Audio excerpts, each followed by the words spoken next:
Não é assim a pregação, mas é uma introdução ao livro de Malaquias, profeta Malaquias, no capítulo 1. Nós vamos fazer aqui exposições de Malaquias e hoje é apenas introdução a esse livro, que muitos parece que só recorda do profeta no capítulo 3, quando fala de dízimos e ofertas. Mas o profeta tem muito mais a dizer com relação à exposição do texto. Vamos lermos dos versos 1 até o versos 14. O capítulo 1 é a introdução que vai ser falada hoje. A pregação, de fato, vai acontecer do capítulo 2 por diante, que eu entendo que o capítulo 1 é apenas a parte introdutória, onde Malaquias está introduzindo aquilo que ele vai falar em todo o seu discurso, a sua retórica, a sua dialética, ele vai discorrer diante do capítulo 2 por diante, que diz assim, irmãos: o oráculo da palavra do Senhor contra Israel por meio de Malaquias. Eu vos amei, diz o Senhor, contudo vós dizeis, em que nos amaste? Não era Esaú irmão de Jacó? Diz o Senhor, e ainda assim amei Jacó, mas aborreci Esaú, e converti os seus montes em desolação, e abandonei a sua herança para os chacais do deserto.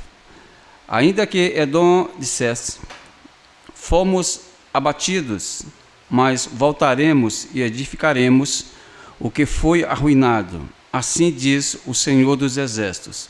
Eles edificarão, mas eu destruirei, e lhes chamarão território de impiedade, e povo que o Senhor reprovou para sempre.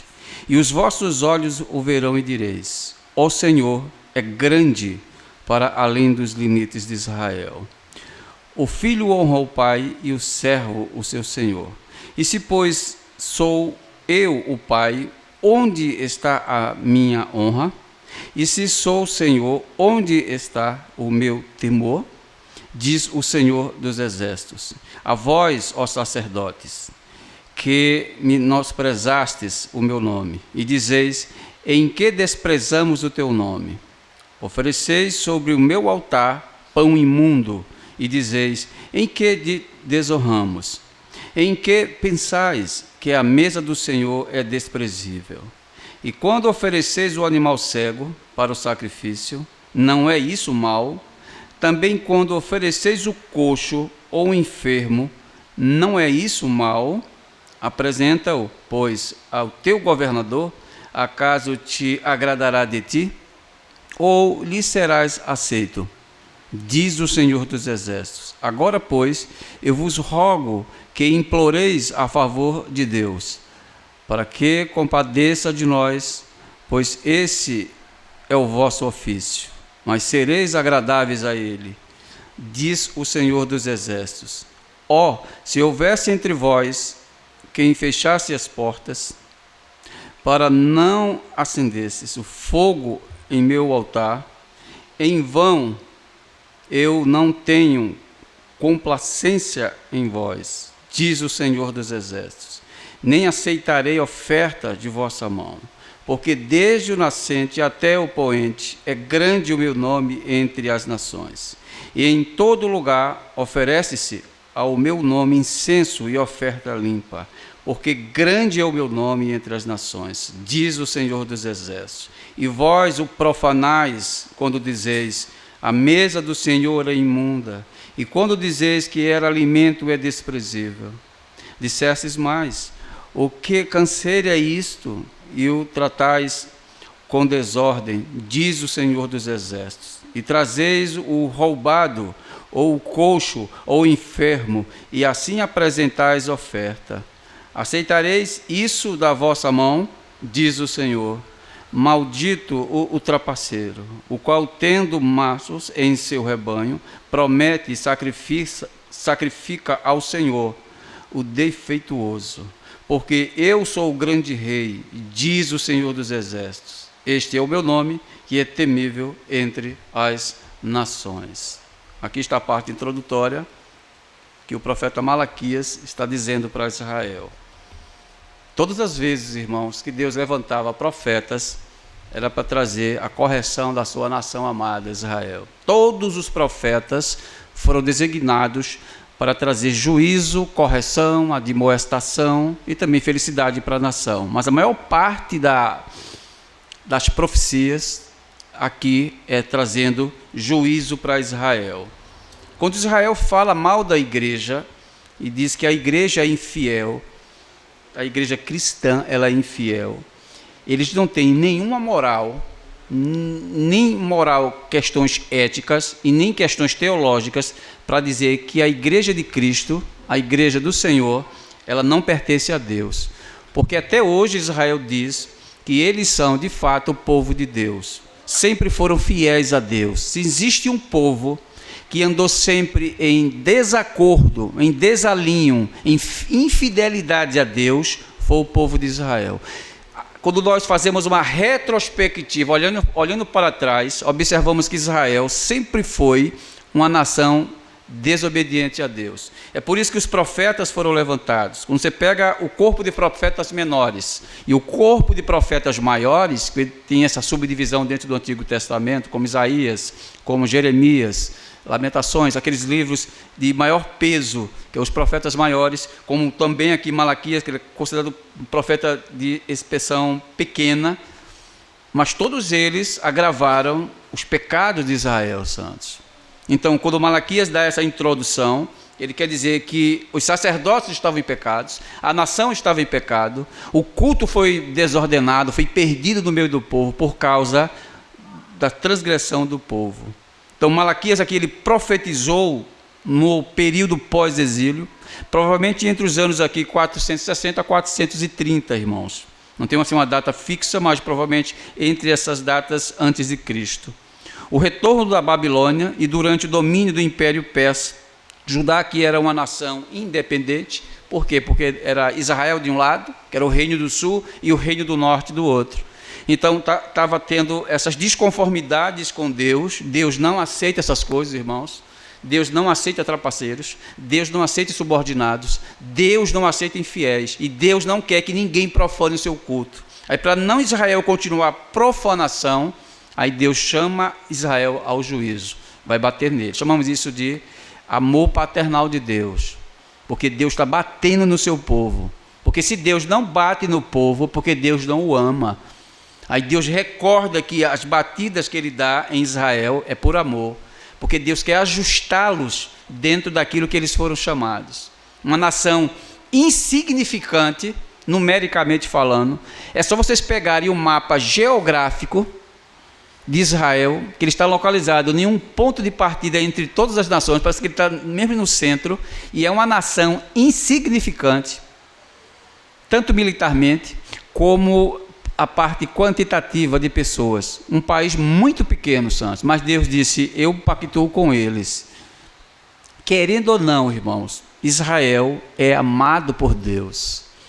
Querendo ou não, eles sendo desobedientes ou não, Deus manterá as suas promessas com o povo de Israel.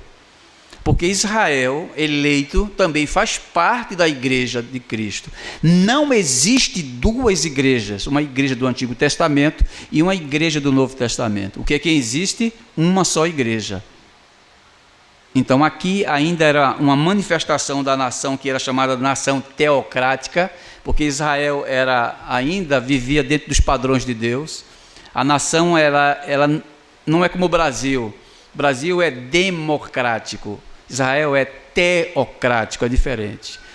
Lá quer dizer o seguinte, que a política e a religião é uma coisa só, não tem divisões, é uma coisa só. Então, nesses patamares que Israel estava vivendo, em desconformidade com Deus, Deus traz o profeta para falar com eles. Então aqui o templo já havia sido reconstruído, porque nós observamos em Esdras, quando eles retornam ao cativeiro, eles estão construindo o templo, o que indica que Malaquias, possivelmente, ele é posterior totalmente a Ageu e a Zacarias. Mas veja que mesmo eles sendo pós, os pecados continuam os mesmos, as transgressões continuam as mesmas transgressões. A condição política que eles viviam, santos, o povo vivia sem um rei davídico, sem uma soberania nacional e submetido a tributos dos estrangeiros. Estava sob opressão política Israel, mas mesmo assim, Deus vai dar alívio a eles. Deus vai trazer conforto a eles. Essa condição gerou, sabe o que no meio do povo, irmãos? Apatia espiritual, ceticismo teológico.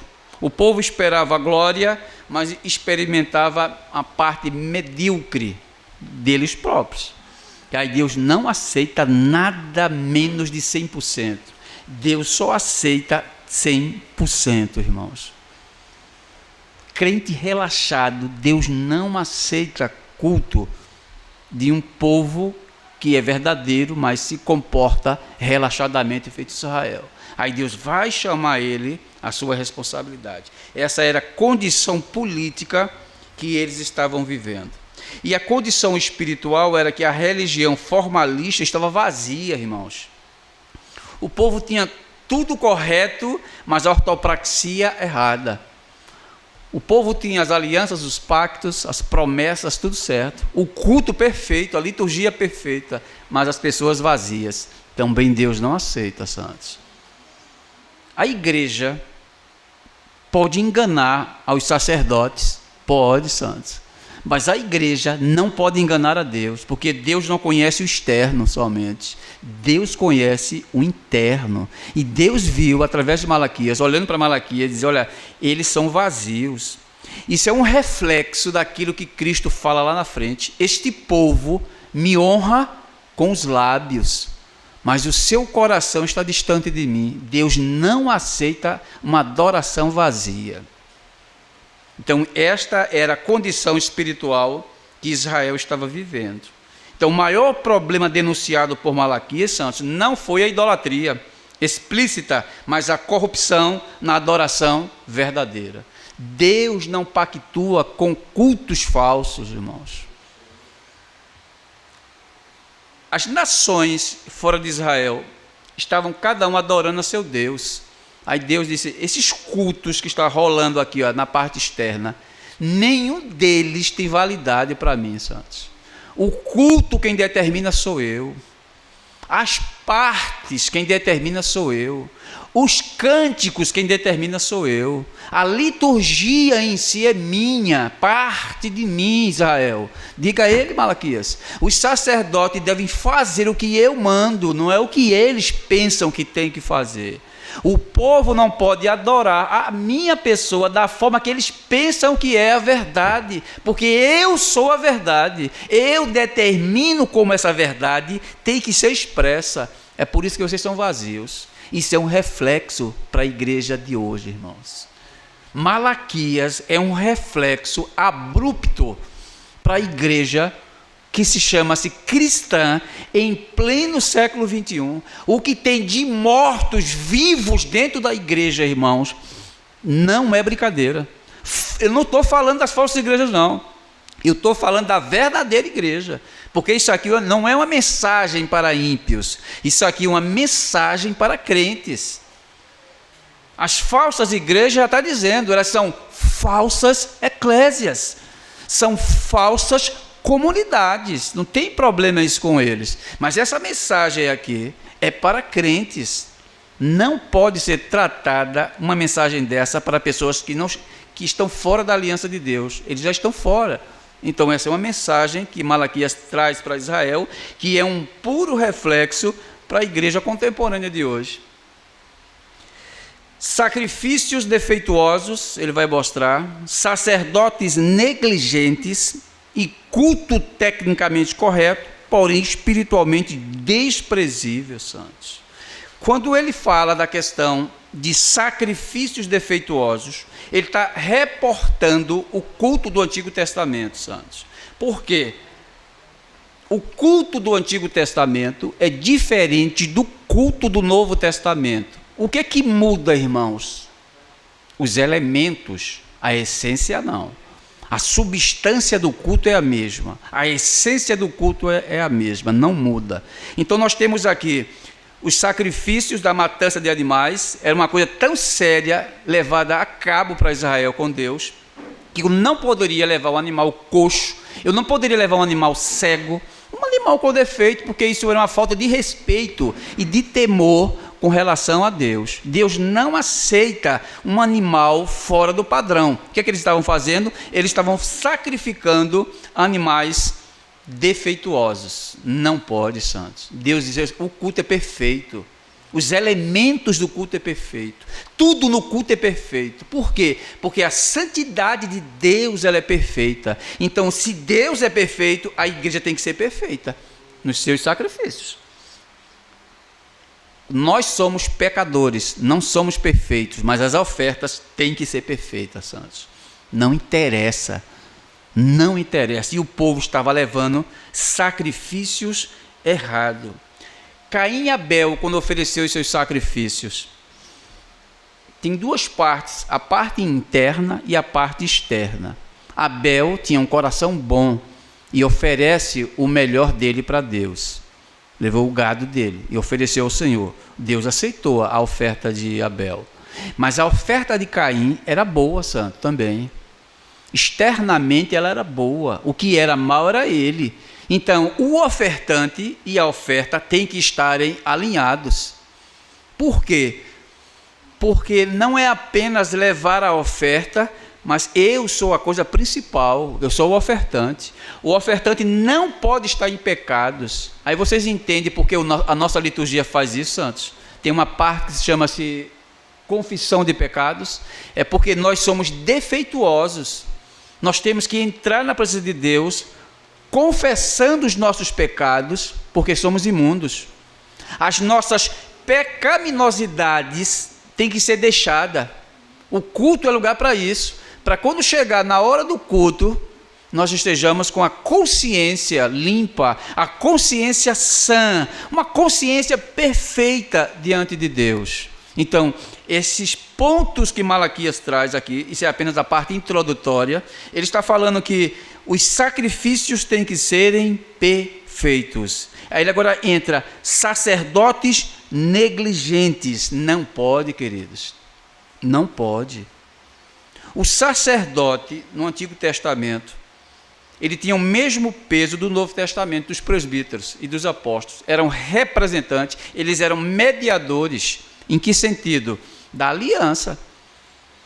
Não era eles que manuseavam o culto santo? Não era ele que dirigia o sacrilégio, dirigia as partes do culto? Então, o sacerdote não pode ser negligente, nem na instrução e nem na ortopraxia dos elementos. Então, os sacerdotes aqui, eles foram chamados por Malaquias de negligentes, estavam aceitando ofertas de todos os tipos, irmãos. Não pode, santos. Não pode. Então, essa característica de Malaquias, ela reflete para os dias de hoje perfeitamente, santos. A igreja de hoje é mais podre do que a igreja do Antigo Testamento. A igreja de hoje, ela tem um volume maior teológico, ela tem uma agressividade maior de técnicas, ela tem uma grande potência maior em evoluir do que a igreja do Antigo Testamento, mas ela peca ainda mais ainda do que a igreja do Antigo Testamento, santos. Porque tudo aquilo que foi feito lá atrás, nós já conhecemos. Eles não. Eles estavam na prática. Aí nós conhecemos que eu não posso fazer aquilo e fazemos nos dias de hoje. Aí Malaquias é um retrato fiel da infidelidade da igreja do século 21. Aí quando eu olho para Malaquias, eu vejo que nós estamos muito distantes de ser chamado cristão, santos. No século XVI, a igreja ela retorna ao púlpito de novo, porque ela estava afastada. Passou muitos séculos a igreja afastada. Então, isso quando Malaquias diz sacrifícios defeituosos, sacerdotes negligentes, na Reforma Protestante, isso foi consertado, queridos.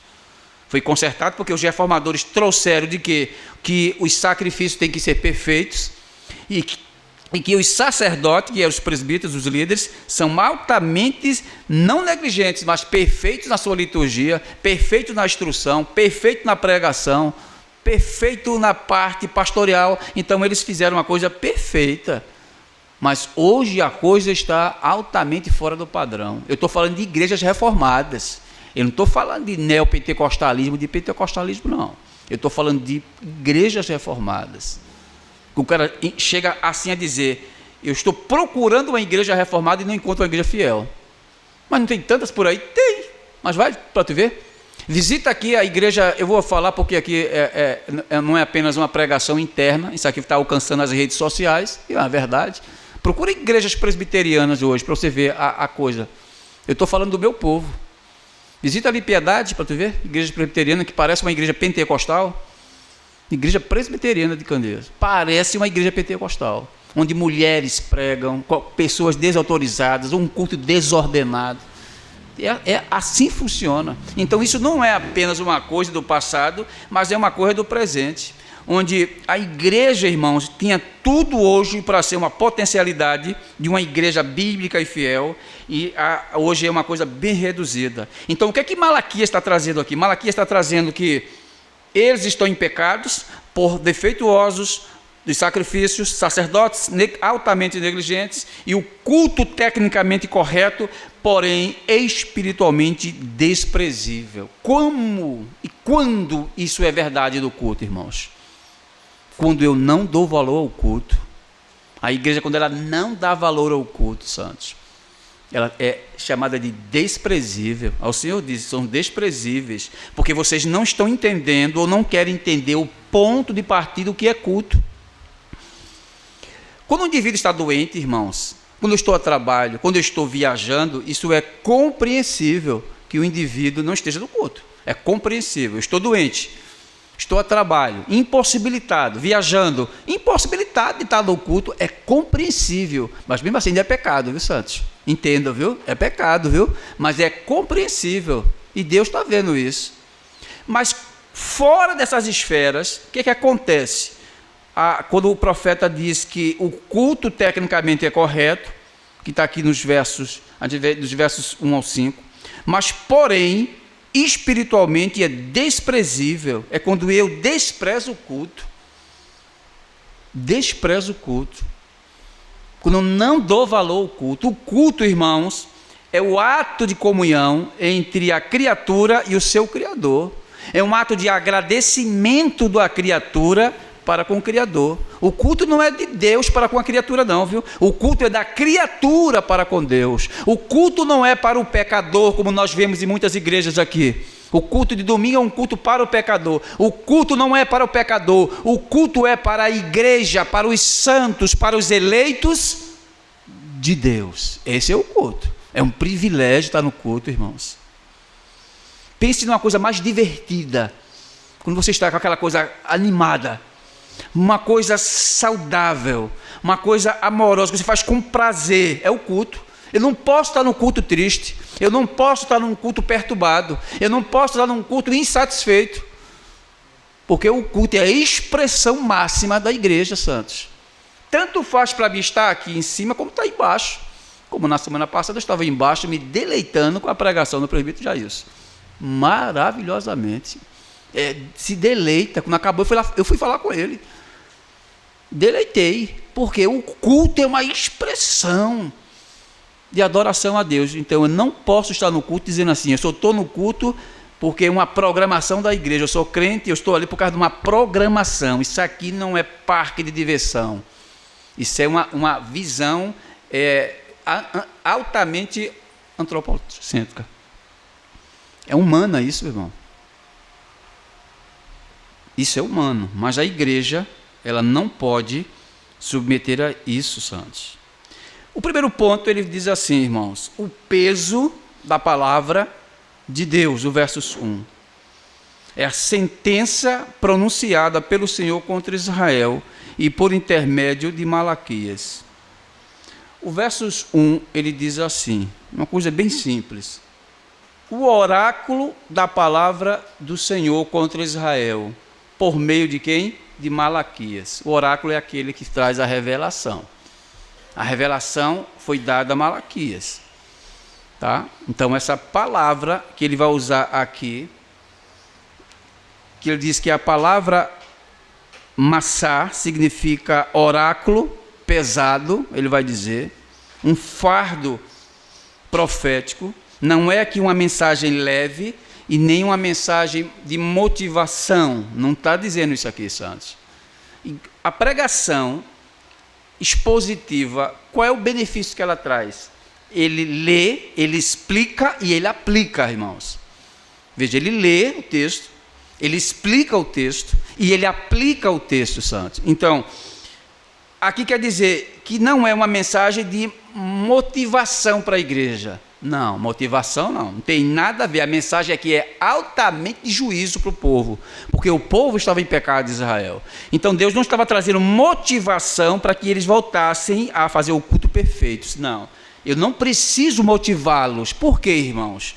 Aqui não é questão que vocês estão precisando de força, vocês estão precisando de correção. É diferente, é um filho que está em pecado dentro de casa. Eu não vou motivar o meu filho a me respeitar, porque ele já sabe que ele tem que me respeitar. Ele conhece as leis, ele conhece os parâmetros, ele conhece os pormenores. O que é que ele precisa? De correção, que é o juízo, Santos. É pancada nele, para colocá-lo no trilho correto. Foi isso que Israel fez.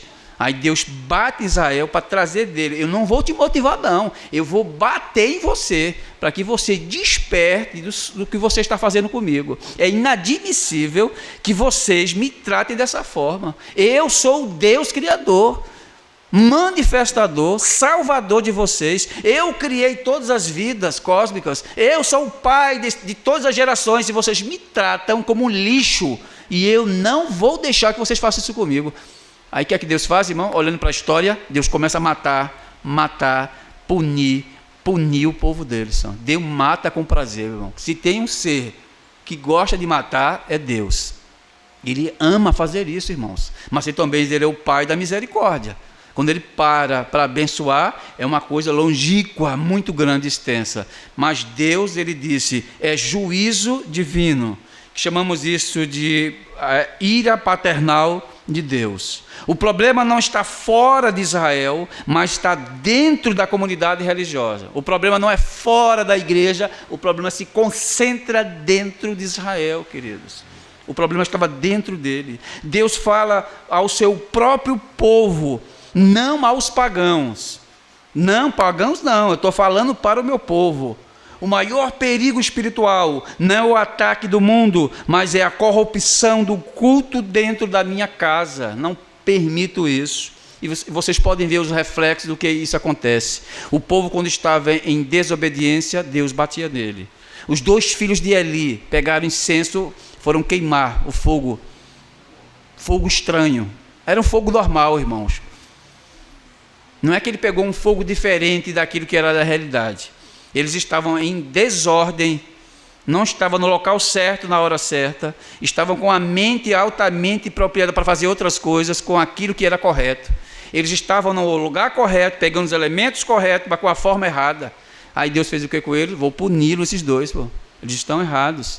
Os elementos estão corretos, mas eles estão com perspectivas erradas. Aí o elemento não se assenta com o culto e nem o praticante errado. Quando diz assim, uma pessoa chegou e disse, Clécio, eu estou numa igreja errada, ouvindo uma pregação errada, e Deus me converteu, ouvindo um pastor e uma pregação errada. Isso não é maravilhoso? Eu disse, não, isso é juízo de Deus para tu. Tem nada de maravilhoso. Deus não usa negligentes. Deus não usa pregações erradas. Aquele provérbio que diz que o pau torto ele vai se endireitar. Não há condições, irmãos. Ele nasceu torto e ele vai morrer torto. Deus não trabalha por caminhos tortuosos. Deus não trabalha por lugares deslizantes. Porque é errado. Deus não trabalha com nada errado, Santos. Deus trabalha com pregadores corretos e mensagem correta, igual a salvação. Deus não trabalha com pregadores falsos e nem mensagens erradas, igual a erro. Deus não faz isso, Santos. Isso é fora. Então Deus está chamando a responsabilidade aqui de Malaquias para corrigir o povo. E isso é o que diz o versos 1. Dos versos 2 ao verso 5, ele diz assim, irmãos. Eu vos amei, diz o Senhor. Contudo vós dizeis, em que vos amastes? Mas era Esaú irmão de Jacó? Diz o Senhor, e ainda assim amei Jacó, mas aborreci a Esaú e converti os seus montes em desolação, e abandonei a sua herança para os chacais do deserto. Ainda que Edom dissesse, fomos abatidos, mas voltaremos e edificaremos o que foi arruinado. Assim diz o Senhor dos Exércitos. Eles edificarão, mas eu destruirei, e lhes chamarão território de impiedade, e povo ao que o Senhor reprovou para sempre. E os vossos olhos o verão e dizeis, o Senhor é grande para além dos limites de Israel. Aí o profeta diz que Deus não se limita ao espaço geográfico. Deus não se limita ao tempo. Isso é coisa pequena. O ceticismo aqui, que aqui estava dizendo, o amor de Deus foi questionado, irmãos. Questionaram a Deus. Aí Paulo diz que questionar Deus é pecado, irmãos, da forma errada. O que te roubamos? Por que isso? Por que aquilo? Os homens costumaram a questionar a Deus, aí Deus devolve com um braço forte. Você pode até argumentar, agora que a sua argumentação tinha base. Porque se não tiver base, eu vou derrubá-la, a sua argumentação. Por isso que ela se torna pecado, irmãos. Quando nós questionamos a Deus de forma errada. O povo não nega a Deus, mas questiona o seu amor. Como é que ele ama um e não ama o outro? Isso é particularidade de Deus, santos. Ninguém pode colocar o dedo nessas questões particulares de Deus, não. Se Deus salva um e se Deus não salva o outro, isso é uma questão de Deus. Eu não vou nem dizer isso não é um problema de Deus, que isso não é problema não. Eu vou dizer que isso não é uma questão minha, como um ser moral, questionar Deus. Então o povo nega a Deus, chamamos isso de insensibilidade espiritual, queridos, que o povo estava passando. O povo tinha memória curta e fé condicionada às circunstâncias. Daí não pode, querido. A minha fé, ela só é dessa forma por causa das circunstâncias que eu estou vivendo. Se eu tenho pão na minha casa, então eu honro a Deus. Se eu tenho um emprego, eu glorifico a Deus. Se eu estou com saúde, eu glorifico a Deus. Mas se eu não tenho essas coisas, eu começo a questionar a Deus. Por que que o meu vizinho ganha mais do que eu? Por que que o meu vizinho tem um carro do ano e eu não? Eu começo a questionar sobre coisas que estão fora da minha realidade. Vamos dizer, por que que eu não tenho um bom emprego? Eu te pergunto, tu estudasse para ter um bom emprego? Tu fizesse faculdade? Tu procurasse crescer intelectualmente, profissionalmente, tecnicamente, tu fizesse essas coisas para ver por que que o teu vizinho ganha mais do que tu? Irmãos, cada um só colhe o que planta. Se você plantou 50%, você vai colher 50%. Pode ter certeza disso, tanto de bondade como de maldade. Então, o povo estava questionando a Deus de uma forma geral. Aí Deus disse, eu não posso admitir, eu não posso tolerar uma raça pecaminosa dessa me questionando sobre as coisas que eu faço, ou que eu deixo de fazer. Então Deus começa agora a mostrar a ele o que é que eu faço com essas pessoas. Então, este era uma das grandes dificuldades que o povo de Israel tinha com relação a Deus. Então, o que é que nós observamos nesses versos aqui, santos? Veja, no versos que acabamos de ler, que diz Jacó e Esaú. Algumas pessoas olham e dizem que Deus faz aqui uma distinção entre pessoas. Aqui não é questão de distinção, aqui é questão de eleição. Eu sei que os arminianos olham para esse texto aqui que diz que Deus escolheu Jacó e aborreceu Esaú. O texto não é aborreceu, não. O texto em hebraico quer dizer odiei ele. Eu odiei a ele, ó irmão de Jacó. Então aqui não se trata de questões de escolha, porque eu me agradei mais de um e não me agradei do outro. Não, aqui é questão de eleição, irmãos. Amar aqui e odiar são termos, elementos pactuais, não emocionais. A emoção minha, poxa, eu gosto mais desse elemento aqui do que esse outro. Eu gosto mais desse, mas não é essas questões emocionais de Deus. Porque Deus não tem essa parte assentimental que nós temos. Quando nós olhamos para um bebezinho, Sofreu um acidente, oh meu Deus, que maldade, ó, um bebê. Deus não olha dessa forma não, santos. Ele não olha, ele não tem esse sentimento que nós temos, esse sentimento humano que nós temos aqui, de compaixão dessas coisas. Então, a sentimental aqui não é. Aqui é eleição, que Deus escolheu ele, pactuou com ele e rejeitou o seu irmão. Então, quando o texto vai dizer isso aqui, que Deus reafirma a sua escolha soberana e fidelidade histórica para com aqueles que ele chamou. Então, esses versos não expressam aqui essa parte assentimental de Deus. Então, quando esquecemos o que Deus já fez, começamos a duvidar de quem ele é, santos.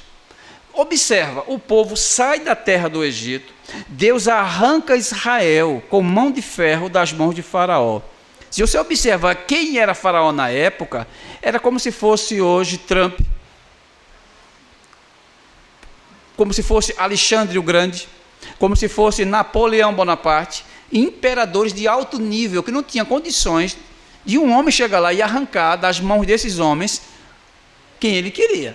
Aí Deus tira Israel do meio de Faraó, de Ramsés, poderosíssimo, e arranca ele com mão de ferro e liberta ele. E o povo se esquece dessas coisas que Deus fez.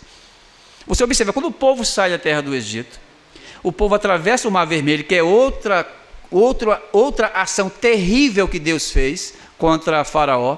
Deus acaba com o exército de Faraó e diz assim: olha, Moisés, olha para eles pela última vez, que eu vou acabar com todos eles. Eu faço isso porque vocês é uma nação minha. Aí, para ninguém mexer com vocês, eu vou acabar com ele e com o exército dele. Toca a vara do mar, abre o mar.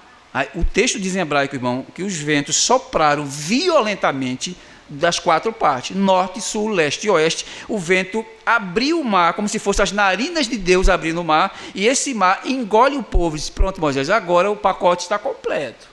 Eu acabei os vossos inimigos. E o povo agora, quando marcha para chegar em Israel, onde é localizado Israel, o que é que acontece, irmãos? Moisés é chamado para pegar os 10 mandamentos, para santificar o povo, para que o povo conheça Deus. O que é que o povo faz? Quando Moisés passa aquele tempo de afastamento, 40 dias, o que é que acontece? O povo cria um Deus e quer retornar para o Egito. O povo perdeu a memória.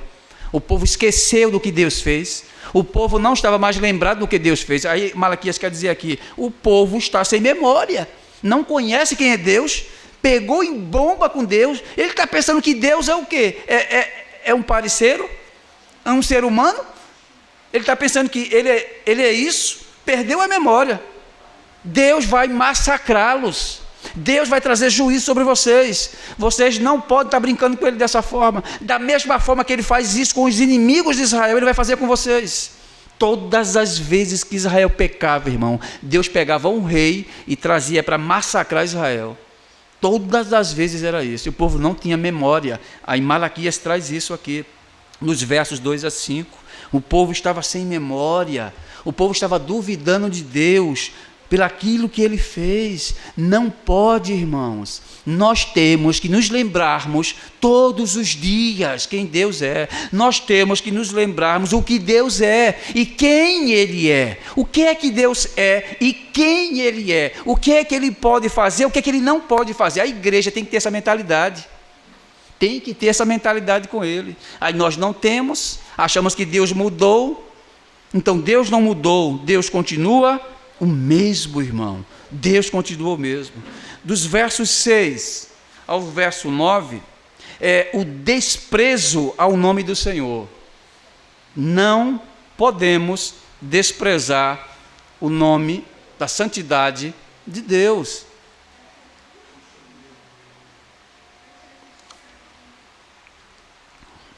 O filho honra o pai. Se eu sou pai, onde está a minha honra? Ele está perguntando. Se o filho tem que honrar o pai, ele está repetindo o decálogo: honra teu pai e a tua mãe, para que os seus dias possam ser prolongados. Por exemplo, eu como filho, hoje eu estou com 50 e alguma coisa.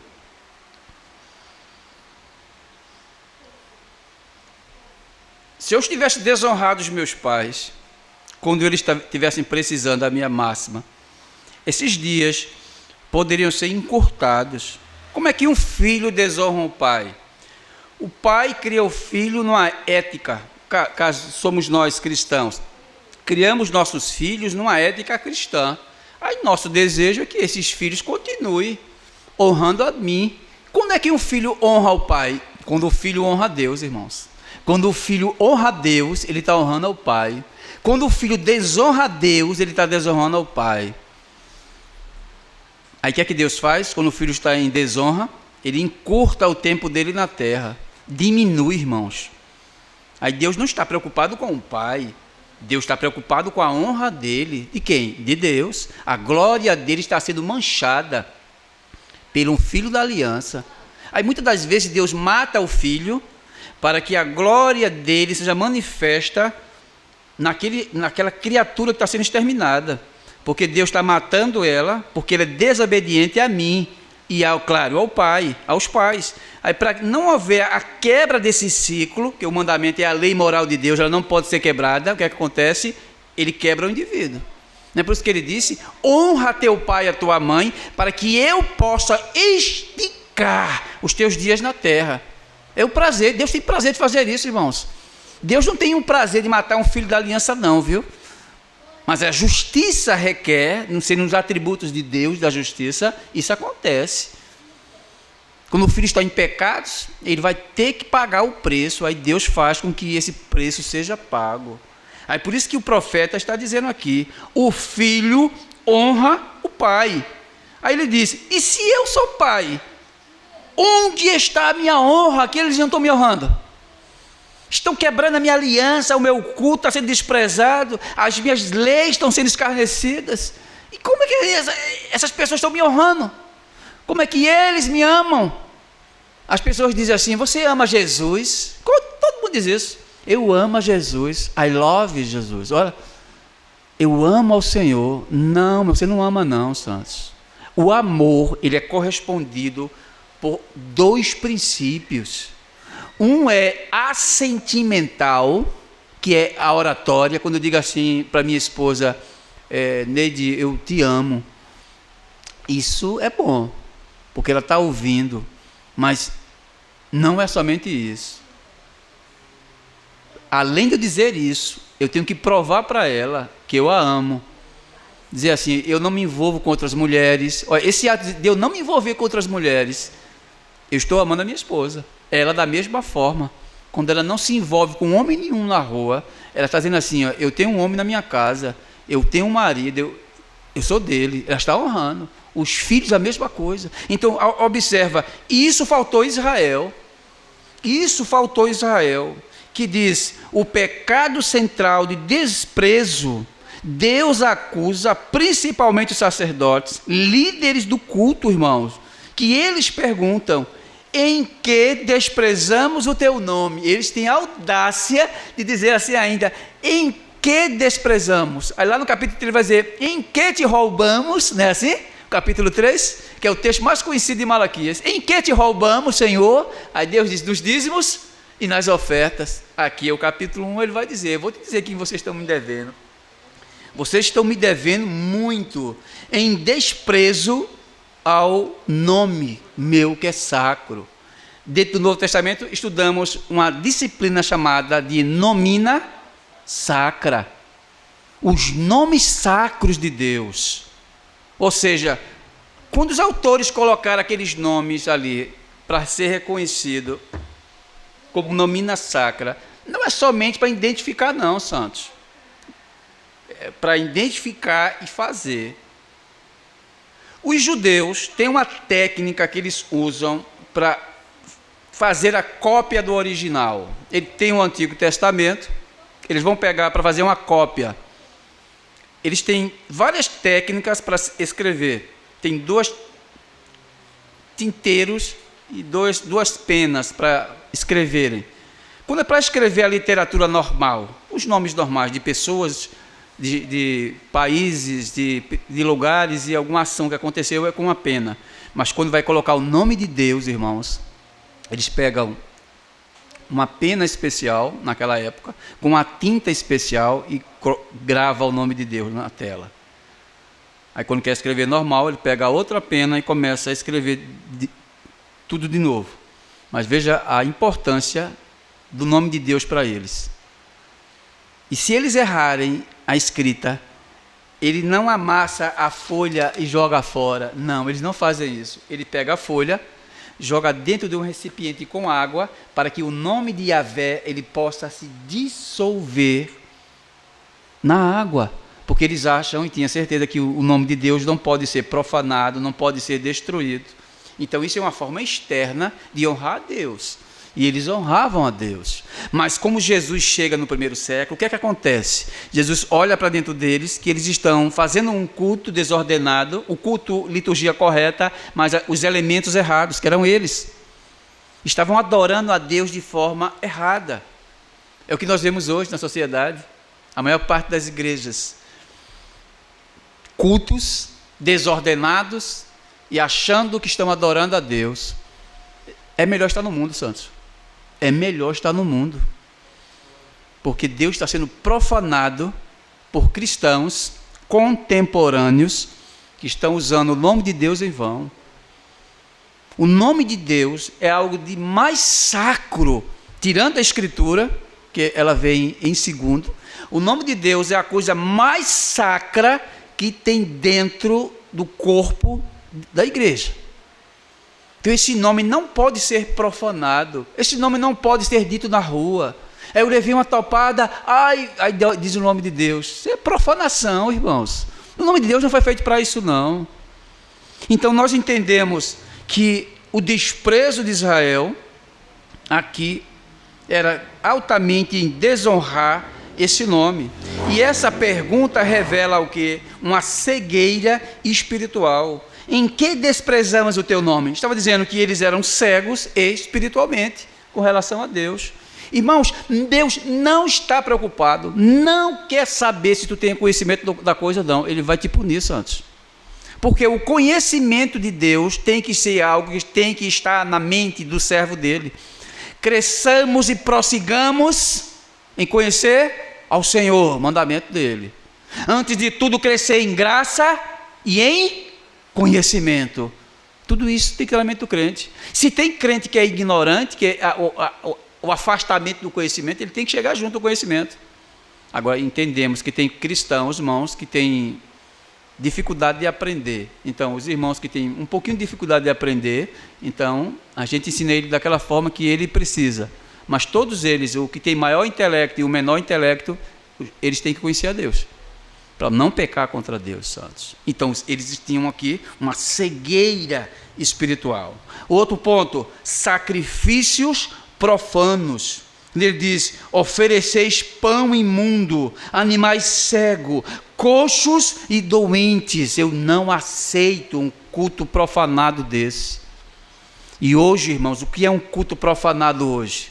Dentro de uma sociedade que se diz cristã.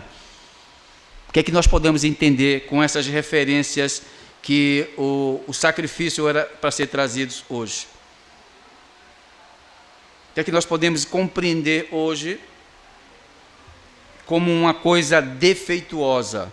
Aqui, a lei diz aqui, a lei exigia sacrifícios sem defeitos, está em Levítico 22:20. Ofereceis o que? Coisas dignas diante de mim. Ofereceis coisas máximas diante de mim. Oferece isso, ele diz, tu oferece isso ao governador? Oferece? Essas coisas imundas? Por que a mim fazes isso? Aí eu trago isso para os dias de hoje. Os cultos oferecidos hoje, irmãos. Um culto hoje é oferecido ao homem, um culto antropocêntrico é oferecido ao homem, não a Deus. É profanação. Mulher, quando sobe num púlpito para pregar a doutrina, para pregar o evangelho no dia do culto do Senhor, está profanando o culto.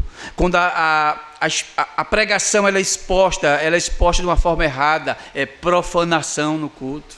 O culto, quando tem elementos que não é para estar no culto, isso é profanação, santos. Hoje as pessoas criaram um culto voltado para o pecador. E como é assim? O pecador ele tem que gostar do culto. Eu estava numa igreja, antes de ser reformado, que lá tinha vários adereços no culto.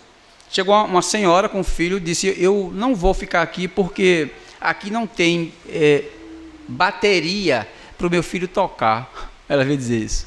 Então a senhora não vai ficar aqui, vai procurar outra igreja, porque aqui não tem uma bateria para o seu filho tocar. Aí, para que ele fique ocupado na igreja, tem que ter uma maldita de uma bateria para que ele possa estar tocando. Porque nós temos que estarmos todos envolvidos em alguma coisa dentro da igreja. Isso não é culto, isso não é igreja não, santos. O que a igreja faz hoje? Dá atividade às pessoas dentro da igreja hoje.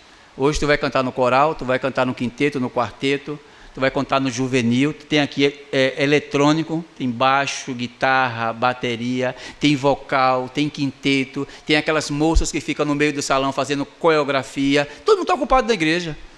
Isso não é culto, isso é profanação, queridos, porque culto, Deus descreveu o que era o culto dele. Ele descreve como é o culto. Então ele está dizendo aqui aos sacerdotes que este culto, ele é defeituoso. Aqui eram os animais que estavam levando ele coxo, estavam levando animais cegos, animais com defeitos. E vocês querem dizer que isso é um culto para mim? Eu não aceito nada podre diante de mim, não. Não aceito. Por quê? Porque está fora daquilo que eu determinei. Então, Israel estava em pecados porque ele conhecia o que tinha que fazer e não queria fazer, irmãos. Não queria fazer. O problema não é a ausência de culto, mas a presença de um culto que não honra a Deus. Não honra a Deus. Então, o honrar a Deus é você expressar aquilo que Deus quer. Ontem aqui falamos da doutrina, que a irmã trouxe um exemplo de glorificar a Deus. Tá? Eu posso glorificar a Deus com as mãos levantadas? Problema não. Não há problema. Um aspecto de glorificar a Deus, não com as mãos, mas com a questão da voz. A gente entende que muitas pessoas acham que glorificar a Deus é somente com a expressão oral. Glória, glória, glória, glória. Essa não é a expressão da glorificação de Deus, da Escritura máxima. Não é problema você erguer a voz e dizer assim, glória a Deus. Não tem problema isso, não. Agora, o que é que nós vemos aí fora? Que as pessoas acham que glorificar a Deus é abrir a sua boca e começar a gritar dentro da igreja. Glória, glória, glória. Acha que isso está glorificando a Deus. Isso não está glorificando a Deus, santos. Essa não é a glória máxima que Deus quer.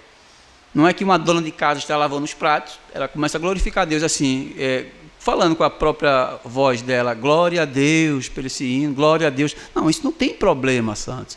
Mas que essa não é a máxima. A máxima é que a minha ortopraxia, olhando para as Escrituras, essa seja a glória máxima. O que é? Obedecer ao Evangelho. A obediência do Evangelho é a glória máxima. Jesus, quando estava na cruz, ele disse, olha, glorifica o teu filho, assim como o filho glorifica a ti. Então, qual foi o ato de glorificação de Cristo? Quando ele morreu na cruz, ele obedeceu o Evangelho, ele estava na cruz morrendo, ele obedeceu aquilo que Deus mandou ele fazer. Então, foi a glória máxima. E ele disse, Pai, glorifica eles também, aos apóstolos, assim como tu me glorificaste. Então, como foi que Deus glorificou os apóstolos? Os apóstolos foram levados a morrer pelo Evangelho, os apóstolos foram levados a obedecer o Evangelho. E quando eles obedeceram o Evangelho, eles estavam glorificando a Deus, irmãos. Veja, quando a história diz que quando Pedro foi morrer, ele disse, eu não sou digno de morrer como meu Senhor, porque ele também foi crucificado. Vira a cruz da cabeça para baixo, que eu não sou digno de morrer da mesma forma que o meu Senhor, ele morreu. Assim diz a tradição cristã. Não é a Escritura que diz isso, é a tradição da igreja que diz isso. Então, nesse aspecto, Israel estava em pecados diante de Deus, porque não estavam glorificando a Deus da forma apropriada que Deus quer. Quando nós dizemos aqui, irmãos, na tradição reformada, por que cantamos salmos? Aí os caras, rapaz, Salmos é muito chato. Porque Salmos é bíblico, irmãos. A preocupação do culto é essa. Salmos é bíblico. Não tem perigo de agredir a Deus. Não tem perigo de entrar uma letra miserável, infame dessas cantoras, desses cantores que profanam a Deus.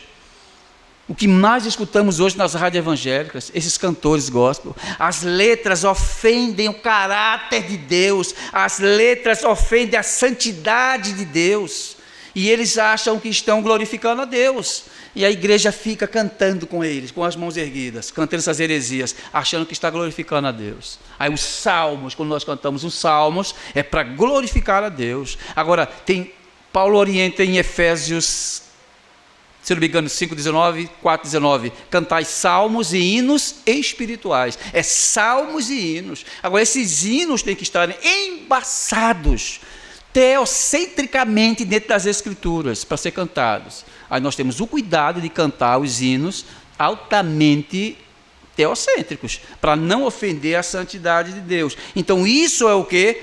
Honramos a Deus no culto. Então, o culto não tem invenções, irmãos. Por que não pode ter invenções? Porque o homem que inventou o culto, o ser que inventou o culto, ele determinou que o culto era dessa forma. O culto é simples. O que é o culto, irmãos? Sacramentos, quando tem. Batismo e ceia é uma coisa extra, mas o culto normativo é orações, ok? Ele abre com orações, com cânticos e a pregação. Então isso é o culto. Não pode haver novidades no culto para interter o visitante. O pecador que está visitando o culto, ele vai ter que ser intertido. Aqui tem uma coisa diferente nessa igreja. Tem algo que eu não vejo, não existe isso. O que era para ter numa igreja, era para ter na outra. Não tem essa coisa de mudanças, porque é a Bíblia mesmo. Então Deus está condenando aqui eles por causa disso. Aí quando chega nos versos do 10 ao 11, ele diz, um culto que Deus rejeita.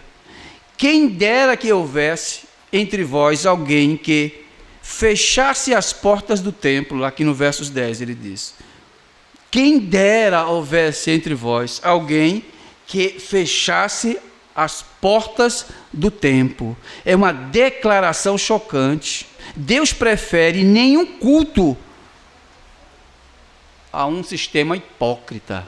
Não pode. É melhor fechar as portas. Se não pode prestar um culto digno a mim, feche as portas. Eu estava numa certa igreja, lá eu era o vice, e era um dia feito hoje de sacramento, e os diáconos se esqueceram de comprar o pão. Acontece, se esqueceu, aí o pastor sempre chegava depois, como sempre. Quando ele olhou para a mesa e não viu o bendito do pão, ele ficou louco. E aquele corre-corre na secretaria, e eu olhando de longe, eu já sabia o que era. Eu fiquei aguardando qual é a posição dele, porque eu não podia tomar uma iniciativa se ele não estivesse lá. Aí eu esperei, né? Aí eu fui chegando devagarzinho, eu fiz, e aí? Vai ter ceia? Ele fez, claro, Clécio, que vai ter ceia. Não pode deixar de ter ceia, não. Olha para a igreja como está lotada. Eu fiz, verdade. Vai fazer ceia? Ele fez, vou, certo, mas sem pão? Ele fez, tem bolacha. Eles têm bolacha, pastor? Eles têm bolacha. Ele fez, mas é correto botar bolacha na ceia, pastor? Aí eu ri ironicamente, irmão. Fiquei rindo ironicamente. É correto colocar um elemento que não está nas ordenanças, pastor? Aí ele entendeu. Ele fez, Clécio, é melhor colocar a bolacha do que não deixar de ter a ceia. Eu fiz, é melhor o contrário, deixar a ceia e ter o culto normal. E próxima semana nós fazemos a ceia. Vai fazer assim? Lembre-se que a pregação é minha, viu? A pregação é minha. E eu vou bater, viu? Isso aí. E eu não faço parte dessa ceia. Eu não vou fazer parte, porque está sendo profanado. E a pregação, eu vou falar sobre isso aí. Ele já sabia quem eu era, foi o que ele fez, irmãos. Não é que ele me respeitou, não, viu? Ele levou o aviso para a igreja e disse, hoje vai ser um culto normal, porque não tem os elementos do culto. Ele disse, pronto, foi a melhor coisa. Então ele não profanou, mas na mente dele já estava profanado, porque ele iria fazer isso. Trocar elemento do culto é pecado, santos, porque Deus descreve. É por isso que aqui ele diz aqui, olha, quem dera houvesse entre vós alguém que fechasse as portas do templo, no verso 10. O altar continuava ativo, mas Deus não aceitava as ofertas. A atitude religiosa não garante aprovação divina, santos. Essa atitude não. É como aquele rapaz que foi tocar na Arca da Aliança com as boas intenções e Deus o matou. Uma atitude religiosa errada, uma motivação errada. Motivação errada. Deus não aceita isso não. É para uma causa nobre, é para uma causa justa. Não interessa se é para uma causa nobre, não interessa se é para uma causa justa. A causa é minha. Se o culto é meu, a causa é minha. Não aceito isso de forma nenhuma, porque vocês estão em pecados diante de mim. Aí o profeta começa a bater, ironicamente, em Israel, santos. O profeta começa a dizer para Israel que Deus não está dormindo, Deus não se esqueceu de vocês. O mesmo Deus que pactuou com vocês no passado, com Abraão, com Isaac, com Jacó, é o Deus que manda dizer assim a vocês: eu não aceito um culto profanado, irmãos. Na prática, irmãos, até chegar atrasado no culto é pecados. Até chegar atrasado é pecado no culto. Aí nós observamos que o culto sendo uma expressão máxima de Deus, que Deus não requer nenhum princípio, nenhuma coisa que esteja fora desses princípios que ele estabeleceu, ele diz, se torna amártia, ou seja, se torna pecado diante de mim. E essa palavra pecado, irmãos, é uma palavra que não poderia estar presente no meio da igreja. A comunidade que somos nós, os elementos que somos nós do culto, não pode haver hipocrisia no meio da igreja, santos. A coisa deveria ser transparente em nosso meio. Se eu tenho algo contra o meu irmão, eu deveria chegar para o irmão e dizer. Eu não posso ter rancores dentro de mim com o irmão. Agora, se algum irmão ou irmão estão fazendo algo nos bastidores, falando mal de outro irmão, ou não gostando do irmão, isso também é pecado, santos. Dentro da comunidade. Não pode, santos. E Deus assiste tudo isso. Deus assiste tanto o ato interno como o ato externo. Ele assiste todas as coisas. Por isso que a palavra ágape, no hebraico, no grego, amor, ele tem que ser disseminado no meio da igreja. Então o culto não é somente estar dentro dos parâmetros. Os elementos do culto que somos nós, temos que estar envolvidos com o mesmo aspecto. Mesmo aspecto. Todos nós, santos. E Deus assiste tudo isso, meu irmão. Deus conhece, nos enquadrilha por dentro de nós. Ele sabe o que é que eu penso. Ele sabe o que é que eu acredito. Ele sabe o que é que eu penso dos irmãos. Ele vê se tem alguma malícia no meu pensamento com os irmãos. Irmãos, eu posso ter cara de abestalhado. Eu, Clécio, eu não sou abestalhado, não. Eu conheço a coisa, como funciona. Eu conheço vocês. Toda a igreja eu conheço, santos. O nível de intelecto de vocês eu conheço. Quem tem mais, quem tem menos. Quem tem malícia, quem não tem malícia. Eu não estou dizendo que tem malícia, estou assim dizendo o que tem isso, o que não tem aquilo. Deus é mais terrível do que eu. E graças a Deus que Ele é. Ele conhece a coisa como ela é na essência. Não como Clécio superficial. Ele conhece a coisa na essência. Aí quando ele pega a essência de Israel, que é aqui, ele pega e bate. Mas se ele está batendo, irmão, você quer para dizer assim, eu não quero vocês assim não. Eu preciso de vocês assim, ó. Vocês têm que me amarem. Vocês têm que amar uns aos outros, para que isso seja uma realidade cósmica no meio da sociedade. A igreja é a expressão máxima do amor de Deus. Como eu posso dizer, amo a Deus e não gosto do meu irmão? Como isso é possível? Eu digo que amo a Deus com os meus lábios, mas o meu coração diz assim para um irmão: eu não gosto desse irmão. Não posso. E os irmãos não podem estar armando coisas por baixo dos panos, santos.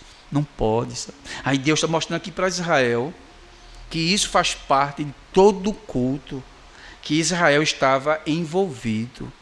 Então, enquanto Israel desprezava o culto, as nações glorificavam o nome do Senhor. O texto aponta para a expansão futura da adoração verdadeira. Veja, Jesus quando chega na mulher samaritana, o que é que acontece? A mulher samaritana tinha bons princípios, bons pontos, mas estava adorando Deus de forma errada. Jesus diz: olha, vocês adoram o que não conhecem. Como é que você pode adorar uma coisa que você não conhece? Como é que eu posso adorar a Deus debaixo de uma falsa doutrina? Como é que eu posso amar a Deus debaixo de falsos princípios, de uma falsa dogmática, de uma falsa catequese, de uma falsa instrução? Como é que eu posso adorar a Deus? Adora, mas adora a Deus desordenado, a Deus não aceita. E o que acontece em pleno século XXI? Milhões de crentes brasileiros estão perdendo seu tempo, porque estão adorando a Deus ao reverso. Deus não aceita a adoração invertida, irmãos. A adoração de Deus é única, é da forma que Ele prescreveu. Deus não depende do nosso culto. Nós é que dependemos da sua graça, irmãos. Agora esse culto, ele tem que ser oferecido. Ele tem que ser mostrado.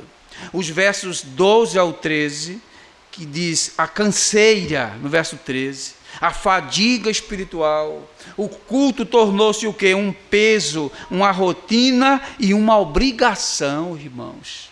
Por que você vai para o culto? Eu vou para o culto porque eu sou cristão, mas eu não estou afim de ir não, viu? Eu vou porque o pastor fica lá enchendo o saco, os irmãos sentem a minha falta, começam a colocar, me chamando, aí eu vou porque não gosto de ouvir essas coisas, eu acabo indo.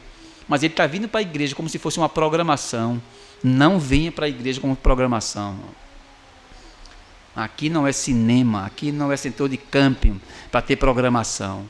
Aqui é lugar de adoração, é diferente.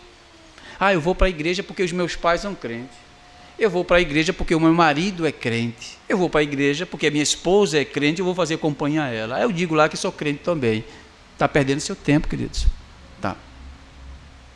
Que a igreja é lugar de crentes sadios, crente que entende o que é culto, entende que é adorar a Deus. Então o culto ele aqui tornou-se para Israel um peso, aí Deus sabia disso, tornou-se uma coisa rotineira e uma obrigação. Eles trazem o que foi roubado ao culto, coxo e doente. Por que eles trouxeram coisas roubadas? Trouxeram coisas coxas e coisas doentes, porque eles entendiam que o culto era pesado, era uma rotina e era uma obrigação, porque quando um culto é peso, rotina e obrigação, eu trago coisas ruins para o culto. Eu sou uma coisa ruim que já estou no culto. Aí Deus não aceita, santos. Deus não aceita culto dessa forma. Reformadores, a igreja reformada, ela entende que culto é princípio de coisa sadia. As coisas sadias que nós temos para oferecer a Deus, ofereça o melhor para Deus, não faça feito Israel, ofereça o melhor para com Ele, porque Ele quer isso. E esse comportamento revela um coração que já não teme, já não ama e já não tem reverência diante de Deus, santos. Era o coração de Israel. Coração de Israel.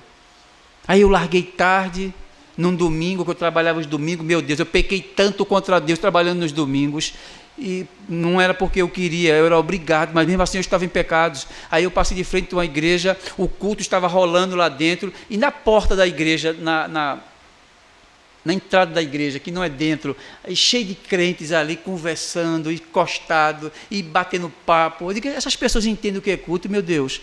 Eu querendo estar no culto, eu não posso estar. Essas pessoas que têm condições de estar no culto, ficam na porta da igreja, conversando besteiras, conversando bobagens, e não estão cultuando a Deus. Eles não sabem o que é culto, não. Esse é um princípio errado das igrejas. achar que o culto é dessa forma que eles querem que seja real, mas não é, santos. Você pode ver que a maioria das igrejas, as pessoas ficam nas portas, de fora para dentro, aí olha para dentro, depois fica para fora batendo papo. Eles estão achando que aquilo ali é culto. Não é culto não, culto é dentro, rapaz. Veja como é que Paulo diz em Romanos capítulo 12, ele expressa uma forma bíblica de culto perfeita com relação à igreja do primeiro século, que deve ser a nossa. Ele diz: irmãos, exorto-vos pelas misericórdias de Deus que apresentei os vossos corpos em sacrifício vivo, santo e agradável a Deus, que é o vosso culto racional,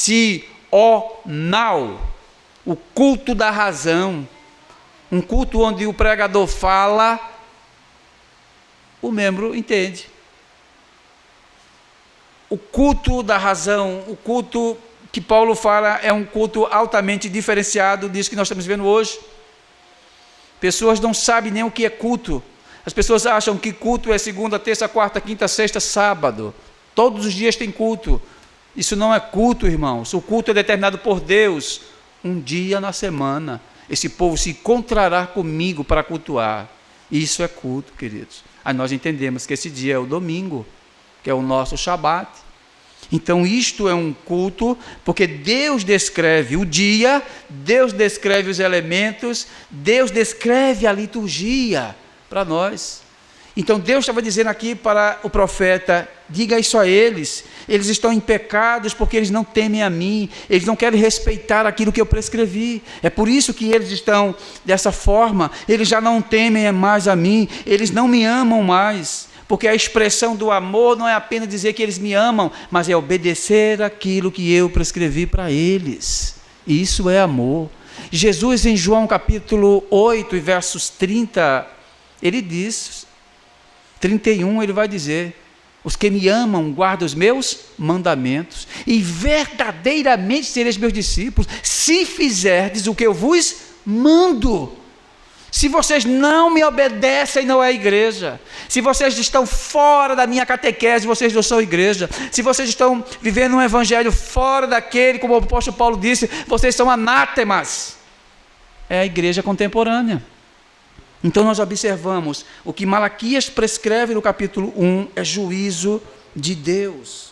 Quando o coração se afasta de Deus, o ódio, irmãos, toma conta do servo dele. E nessa conclusão do capítulo 1, ele chama o povo ao arrependimento. Entre os versos 1 e 14, ele confronta com as perguntas: que tipo de culto temos oferecido a Deus, irmãos? Lembrem-se de uma coisa: o culto inicia-se na reunião e prossegue durante a semana todinha. Não a liturgia, mas o princípio todinho. Eu tenho observado a lei de Deus, eu tenho praticado a lei de Deus na segunda, terça, quarta, quinta, sexta e sábado. Aquilo que é falado, ensinado e pregado, eu tenho cumprido aquilo dali, o princípio do culto, as ordenanças, eu tenho cumprido aquelas coisas. Não, então você não entendeu o que é culto ainda. Culto não é somente a reunião, mas ela se estende aos nossos lares, se estende às empresas, se estende à faculdade onde nós trabalhamos. Levamos o reflexo do culto para lá para dentro, porque culto é vida, irmãos, é vida. Quando eu estou obedecendo o Evangelho, estou numa prática de culto com relação a Deus. Deus recebe o melhor ou apenas o que sobra, santos?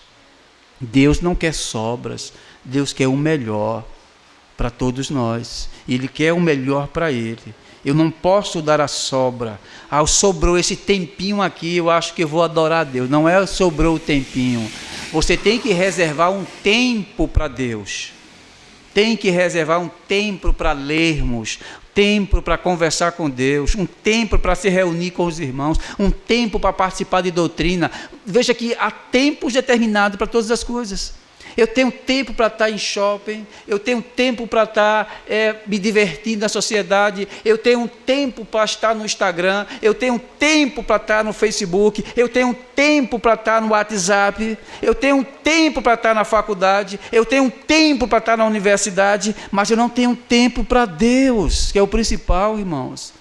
Tem que haver o reverso. Esse tempo máximo é dele, o restante é coisa pequena, que eu vou fazer também, mas que a prioridade seja Deus. Então, o nosso culto honra o nome ou apenas mantém uma rotina, santos, com relação a Deus? Nós temos que honrar a Deus sobre todas as coisas. Eu estou no culto, não é porque eu sou presbítero, não. Eu estou no culto porque eu adoro a Deus, tanto aqui de cima e principalmente aí embaixo. Eu adoro a Deus. Eu não estou aqui nas doutrinas nos sábados porque eu estou na frente, não. Se eu não estiver na frente nos sábados, eu estou aí sentado com o maior prazer, aprendendo. Veja como é que o cristão tem que ser assim, santos, com essas pegadas. Não é só porque eu estou na frente, tanto faz na frente como atrás, embaixo, em cima. Eu estou em qualquer canto, estou adorando a Deus, da forma que Ele prescreveu, santos. Então Deus não busca uma perfeição externa, mas Ele quer uma reverência verdadeira com cada um de nós, irmãos. Amém, queridos? Que Deus possa continuar nos agraciando, santos. Nos agraciou no ano de 2025 e Ele continua nos agraciando em 2026. Justo e eterno Deus, Pai de nosso Senhor e Salvador Jesus Cristo, te agradecemos, Senhor, por esta rica e infinita bênção que essa primeira parte do culto que foi nos dada, Senhor. Te agradecemos, Senhor, pelos teus santos que aqui chegaram, aqueles que estão doentes, aqueles que estão em viagem ou aqueles que estão a trabalho. Abençoa eles também, Senhor. É o que eu te peço e te agradeço em nome de Cristo Jesus. Amém.